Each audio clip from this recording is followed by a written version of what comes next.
नमस्कार दोस्तों, इस वक्त की बेहद बड़ी खबर आ रही है। रेसी पर भारत हुआ और ताकतवर, बाल भी बांका नहीं कर पाएगा चीन, बड़ा खुलासा। दूसरी खबर में जिक्र होगा कि चुनाव जीतने से रोकना चाहती है सरकार और सेना, इमरान खान का पीएम शहबाज शरीफ पर बड़ा आरोप। तीसरी खबर में आपको बताएंगे कि जब आप देश से बाहर होते हैं तो कुछ चीज़ें राजनीति से भी बड़ी होती हैं, राहुल गांधी के बयान पर जयशंकर ने की टिप्पणी। चौथी खबर में जिक्र होगा कि 2 दिवसीय भारतीय दौरे पर अमेरिकी रक्षा मंत्री लॉयड ऑस्टिन राजनाथ सिंह से इन मुद्दों पर करेंगे चर्चा। और साथ ही साथ खबर में आगे जिक्र होगा कि सीएम योगी ने लगाया जनता दर्शन कार्यक्रम, 400 फरियादियों की सुनी समस्याएं। दोस्तों, हर एक खबर की गहराई में आपको ले जाएंगे, लेकिन उससे पहले अगर आपको विदेश की सेना और पीएम मोदी पर पूरा भरोसा है तो वीडियो को लाइक करके कमेंट में लिखिए जय हिंद। रुक करते हैं सबसे पहली और बड़ी खबर की तरफ। एलएसी पर भारत हुआ और ताकतवर, बाल भी बांका नहीं कर पाएगा चीन, बड़ा खुलासा। जी हाँ दोस्तों, सीमा सड़क संगठन के प्रमुख लेफ्टिनेंट जनरल राजीव चौधरी ने रविवार को कहा कि भारत वास्तविक नियंत्रण रेखा पर चीन की परियोजनाओं के अनुरूप अपनी ढांचागत क्षमताओं को मजबूत बना रहा है। चौधरी यहां अमरनाथ यात्रा के मार्गों से संबंधित कार्यों की समीक्षा करने आए थे। वार्षिक अमरनाथ यात्रा 1 जुलाई से शुरू होगी और 31 अगस्त को समाप्त होगी। लेफ्टिनेंट जनरल चौधरी ने कहा कि चीन जो बना रहा है हम उससे कहीं बेहतर बना रहे हैं, इसलिए इस बात की चिंता की कोई ज़रूरत नहीं है कि हम किसी भी मामले में पीछे हैं। हम सीमाओं पर ढांचागत क्षमताओं को मजबूत बना रहे हैं। उन्होंने कहा कि सरकार पहले ही सीमा के पास के क्षेत्रों के लिए 662 वाइब्रेंट विलेज परियोजनाओं की घोषणा कर चुकी है। बीआरओ के महानिदेशक ने कहा कि केंद्रीय गृह मंत्री अमित शाह स्वयं अरुणाचल प्रदेश के किबिथु गांव गए, जो पूरब में सबसे अंतिम गांव है और जिसे हम अरुणाचल प्रदेश का पहला गांव कहते हैं। कुल मिलाकर 441 गांव अरुणाचल प्रदेश में ही हैं, इसीलिए उत्तरी सीमाओं पर सरकार बहुत ध्यान दे रही है और बहुत तेजी से विकास हो रहा है। रुक करते हैं अगली ब्रेकिंग न्यूज़ की तरफ। पाकिस्तान से बड़ी खबर, चुनाव जीतने से रोकना चाहती है सरकार और सेना, इमरान खान का पीएम शहबाज शरीफ पर बड़ा आरोप। जी हाँ दोस्तों, पड़ोसी देश पाकिस्तान इन दिनों अपने खराब राजनीतिक हालात से गुजर रहा है। पाकिस्तान के पूर्व प्रधानमंत्री और पाकिस्तान तहरीक-ए-इंसाफ के नेता इमरान खान ने कहा है कि सेना उनकी विपक्षी पार्टी को अगला चुनाव जीतने से रोकना चाहती है, साथ ही देश में एक कमजोर सरकार बनाना चाहती है। बता दें कि पाकिस्तान गंभीर आर्थिक स्थिति से गुजर रहा है। लाहौर में अपने भारी सुरक्षा वाले घर में शुक्रवार शाम ब्लूमबर्ग के साथ एक इंटरव्यू में बात करते हुए उन्होंने कहा कि पाकिस्तान सरकार और सेना मध्य अक्टूबर तक पीटीआई को कुचल देना चाहती है। उन्होंने अपने समर्थकों के गिरफ्तार होने के मामले की ओर इशारा करते हुए ये बात कही। बता दें कि अधिकारियों ने कहा है कि वो मई में हिरासत में अपने संक्षिप्त समय के बाद सैन्य इमारतों पर हमला करने वालों को जवाबदेह ठहराना चाहते हैं। पूर्व प्रधानमंत्री और पिछले साल संसदीय विश्वास मत में सत्ता खोने के बावजूद लोकप्रियता के सर्वेक्षण में बहुत आगे चल रहे इमरान खान ने इन हमलों में अपने समर्थकों और पीटीआई कार्यकर्ताओं की भूमिका से इनकार किया। साथ ही उन्होंने सरकार पर अभूतपूर्व कार्रवाई करने के बहाने इस घटना का इस्तेमाल करने का आरोप लगाया। उन्होंने कहा ये सब सत्ता प्रतिष्ठान की इस भावना पर निर्भर है कि पीटीआई अब चुनाव नहीं जीत पाएगी। एक बार जब वो इस बारे में आश्वस्त हो जाएंगे तब वो चुनावों की घोषणा करेंगे। सरकार और सेना के प्रतिनिधियों ने फिलहाल इमरान खान के इस टिप्पणी पर कोई प्रतिक्रिया नहीं दी है। हालांकि दोनों ने पहले कहा है कि इमरान खान और उनके समर्थकों ने राज्य के स्वामित्व वाली संपत्ति पर हमले के साथ सभी सीमा पार कर ली है। रुक करते हैं अगली ब्रेकिंग न्यूज़ की तरफ।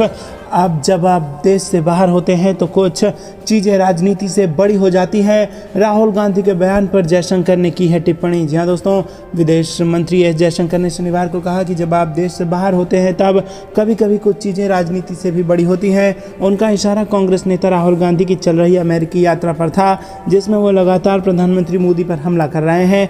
इस हफ्ते की शुरुआत में अमेरिका के सेंटा क्लारा में भारतीय अमेरिकियों को संबोधित करते हुए राहुल गांधी ने प्रधानमंत्री मोदी को एक नमूना बताया और विभिन्न मोर्चों पर उनकी सरकार की नीतियों पर हमला किया। ब्रिक्स देशों के विदेश मंत्रियों की बैठक में भाग लेने के बाद केप टाउन में एक प्रवासी कार्यक्रम में जयशंकर ने राहुल गांधी के संदर्भ में कहा कि विदेश यात्रा के दौरान वो अपने लिए बातें करें लेकिन राजनीति ना करें। मैं जब विदेश दौरे पर होता हूं तो अपने बारे में ही बात करता हूं और कोशिश करता हूं कि राजनीति ना करूं, और इसी के साथ घर यानी देश में रहने पर मैं जोरदार बहस के लिए हमेशा तैयार रहता हूं। जयशंकर ने कहा कि आज भारतीय विदेश नीति का एक हिस्सा विदेश में भारतीय नागरिकों के कल्याण को सुरक्षित करने पर केंद्रित है।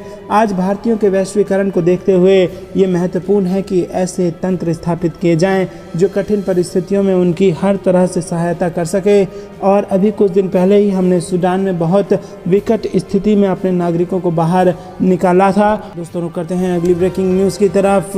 2 दिवसीय दौरे पर भारत आएंगे अमेरिकी रक्षा मंत्री लॉयड ऑस्टिन। राजनाथ सिंह से इन मुद्दों पर होगी चर्चा। जी हाँ दोस्तों, प्रधानमंत्री नरेंद्र मोदी की वाशिंगटन यात्रा से पहले अमेरिकी रक्षा मंत्री लॉयड ऑस्टिन रविवार से भारत का 2 दिवसीय दौरा करेंगे और इस दौरान वो द्विपक्षीय रणनीति संबंध को और विस्तारित करने की तारीखों पर चर्चा करेंगे।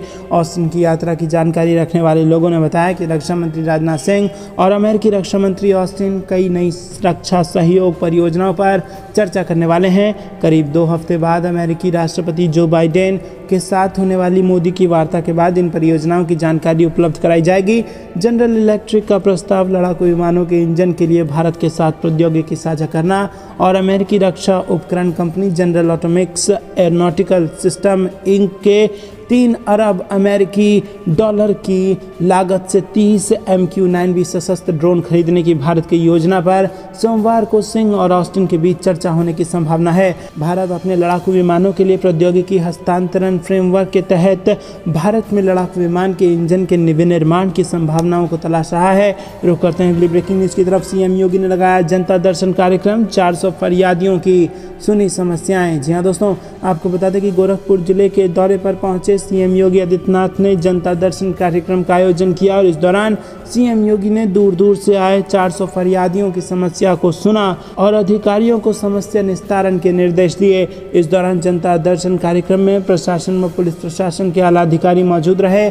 जनता दर्शन कार्यक्रम का आयोजन हमेशा की तरह गोरखनाथ मंदिर परिसर में किया गया। बता दें कि सीएम योगी जब गोरखपुर के सांसद थे तब से वो जनता दर्शन कार्यक्रम का आयोजन करते आ रहे हैं। सीएम के जनता दर्शन कार्यक्रम में फरियादियों की भारी भीड़ लगती है। वहीं जनता दर्शन कार्यक्रम के बाद गोरखपुर दौरे पर पहुंचे उत्तराखंड के पूर्व मुख्यमंत्री त्रिवेंद्र सिंह रावत ने सीएम योगी से मुलाकात की और लोकसभा चुनाव को लेकर चर्चा की। रुक करते हैं अगली ब्रेकिंग न्यूज़ की तरफ। डिब्रूगढ़ जा रहे विमान की गुवाहाटी हाईवे पर आपातकालीन लैंडिंग, केंद्रीय मंत्री थे इसमें सवार। जी हाँ दोस्तों, डिब्रूगढ़ जाने वाली इंडिगो की उड़ान में तकनीकी खराबी आने के बाद रविवार सुबह असम के गुवाहाटी में लोकप्रिय गोपीनाथ बोरदोलोई अंतर्राष्ट्रीय हवाई अड्डे पर आपात लैंडिंग की गई। इसमें केंद्रीय मंत्री रामेश्वर तेली, डिब्रूगढ़ के विधायक प्रशांत फुकन और दुनियाजान के विधायक तेरस ग्वाला भी सवार थे।